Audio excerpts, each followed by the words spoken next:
Hey guys, today we will be looking into the recap of the 2003 movie titled Radio.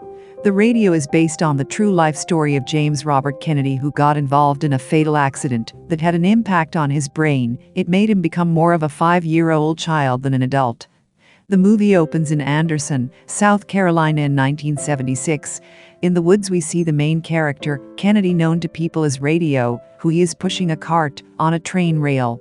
After some time, a train comes up behind him, but he is smart enough to leave the track while waving to the train like a small child would do. He afterwards is seen enjoying his fun as he climbs into the cart and turns it into a Ferrari ride. But soon we see Kennedy being despised by members of the community who apparently knows him to be a dummy. But he shouldn't be treated that way. But Radio, as he is fondly called, really does not care, and he moves on to find pleasure in viewing ball players. Harold Jones is the football coach and a hardworking man and a good family man whose ambition is to see his team succeed and at the same time to keep his family together. Later on in the movie we see him training with his team when a player mistakenly kicked the ball outside the training premises. Our man Kennedy is passing by, sees the ball, and guess what? He didn't throw it back at them. He picked the ball and dropped it into his cart, walking away like he didn't give a damn about what the player would do or was saying. Coach Harold, who has been picking interest in Kennedy, did nothing but give a smile. Later on, we see that the consequence of the dummy boy action, the players dealt badly with him by tying him and locking him up in the warehouse. The coach saw the cart of Radio and rescued Radio, who was very scared. The coach released him and the scared boy ran out of the warehouse. But he falls. That fall wasn't good. The coach was mad at the player and the player looked sorry. The school principal, who also knows Radio and what Coach Boys did to him, spoke to Coach Harold about Radio. A few minutes later, Radio is seen walking like usual, pushing his cart that contained the ball, log of wood and other trash. Coach Harold walked up to him. Fearful Radio quickly hands the ball to the coach, who says, "I don't want the ball." He apologizes and invites him over to his next practice. So kind of him. Radio walks away like usual without saying a word, but he is pretty cool with the coach. Radio actually accepted the offer and showed up at the next practice. Coach Harold is struggling to be a father to his daughter, and at the same time, he is concerned for the success of his football team. But Radio feels bad because he cannot join the happiness that follows the winning of Coach Harold's team at a match. Radio shows up again in Coach Harold's football training. The coach offers him water through a staff. He was very afraid, but the staff calmed him down. Coach Harold feels fulfilled when Radio drinks the water. Coach Harold invites him inside with the promise to buy him a hamburger. Radio is happy. In the office, he passionately fondles with the coach's Radio and enjoys the rest of his time in the coach's truck, where they both bond, and Radio agrees to come to the coach's training. The mother isn't sure if Coach is a nice man. Radio is introduced to the football team. He joins in the training, but some of the players didn't get along well with him. But in his innocence, he still helps other players get up on their feet when they fall, patting their helmet like your parents did for you when you were little. He happily mimics what the team does, and finally, he is in the stadium as an assistant coach for a match with a counter team. He enthusiastically jubilates, even though their team is being beaten by other teams. Radio already loves his new status as he has abandoned his Ferrari cart for the whistle. He passionately cheers the team up, telling them don't quit. He appears to be a good coach. The team crushed the next team they played with. The team appeared to be liking him as he has now become an important part of the team. The coach was curious about Radio, so he went to his mother, who was working on her garden. He asked for what really happened to Kennedy that made him who you see him to be. The mummy replied that the doctor gave no name for it, except that he is the same as everybody else, just a little slow than most. Radio's mother emotionally revealed that her husband is dead. And this is the first time Coach Harold really got to know his name as James Robert Kennedy, because Radio is the name everyone in the community calls him, because I think you already know that he loves Radio. The principal disagrees with Coach's idea of bringing him to school and allowing him to board the school bus for the match coming up in the evening. Radio later would not be allowed to follow them to the match. He opted to join them through his radio in the rain, and he would do as they do, imitate whatever he hears on the radio, move like he believed they would, fall and play the ball happily. Radio follows Coach to a restaurant where he notices different customers looking at them awkwardly. But Coach Harold does not care. Coach apologizes for not allowing him to the match the other time, and he promises to make it up. Radio asks him, "How you gonna do that, Coach?" Coach Harold gives Radio a jersey and allows him to participate in the next match, where he leads the team into the stadium, but things weren't going well, and Coach Harold angrily challenges the referee. Kennedy sees this and joins in challenging the referee, mimicking the same words Coach Harold said to the angry referee, who angrily throws up the yellow flag. Coach Harold's team is down as they express their anger. Radio, whose mood is still excited, tries to cheer up the team, making the team laugh at his funny way of cheering them up. The team goes back to the field happy, and they finally win the match they were losing before, thanks to Radio, who cheers them up. After the match, the team honored Kennedy by giving him the ball, but this didn't go down well with Johnny, an important figure in the team. Coach Harold's attachment to Radio is been challenged, but again, he really doesn't care. Radio is later seen in his room holding tightly to his ball. His mother is surprised the coach gave him the ball, and the mother also cheers Radio, who appears to be down for some reason. Radio goes to school, always carrying a radio close to his ear. The principal advises Coach Harold to always keep Radio with him so as to avoid any disruption in the class. Coach teaches Radio how to write the word radio. The coach goes on to make Radio oversee the class during the test, while he is gone to see the principal. Well, as you can think, the class didn't like that idea. They did whatever they wanted to do. Radio struggled to put the class in order. In the principal's office, the coach is being interviewed by a doctor concerning retaining Kennedy in the school because of the risk involved, but as usual, the coach doesn't care. It is Christmas time, and by now, Coach and Radio's relationship has gone very far into a father and son relationship. Coach fights for Radio, while Radio sees him as a father to the extent of calling to ask him what pants he should wear. Doesn't sound right, but Radio did it. Radio wanted to be sure he wasn't picking the right pant. To be sure, he asked over the telephone, "How about this one? How about this one?" Because it is funny, Coach Harold and his wife laughed about it. At the Christmas event, Radio got a lot of gifts.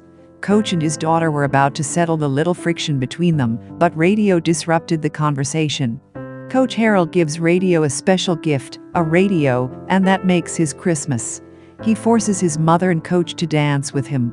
Radio's mother, who has noticed the joy and happiness in her son lately, wanted to know why the coach is doing what he was doing to him. The coach said it was the right thing to do, and he went back home to find his daughter sleeping on the couch in the parlor. He does what a good father should do, off his jacket, and wished her good night. During the day, Radio pushes his long-abandoned cart to deliver some presents to his neighbor. A police questioned Kennedy, who continued to deliver presents to the front doors of the house. The police wanted to know where he came from, but Radio was careless. The policeman, suspecting that Radio might have stolen the new radio in his cart, arrested him. Radio tries to resist. In the police station, Kennedy was fortunate to be known by the other policemen who released him, gave him a sandwich, and allowed him to watch the football game on the TV with them. Like usual, Radio cheers happily, not minding anyone. Coach Harold comes in and sees Radio happily watching the ball with the policeman. Radio greets him and continues watching the game. Harold knows the officer who brought his lovely boy to the prison, and the officer is ashamed. The officer is forced to use his police car to carry presents for Radio as he goes from one house to another, happily delivering presents, while the policeman looks unhappy, probably because he is wasting his time doing what wastes his time with who he considers to be a time waster. But that's not all. The policeman dropped Radio off at his place after he finished delivering his presents. So nice of the police, right? Radio anticipates the upcoming football game. Coach Harold told him the good news that the school had permitted him to stay, and then advised him to stay close to his teacher, and also encouraged his act of kindness, while letting him know there was nothing wrong with what he did. Radio now follows the school bus and happily makes friends with other students, not by sending friend requests but by hugging, greeting, and acting nice to whoever comes his way. Radio finds his place quickly as an assistant coach on the basketball team. He was told to sit on the bench to avoid him causing unforeseen trouble. He has now become popular in the school, and he is also allowed to address the school for the lunch menu. While everyone, including the principal, is happy, there are those who don't like his growing popularity. They trick him into entering the girls' bathroom, where he ran out in pain.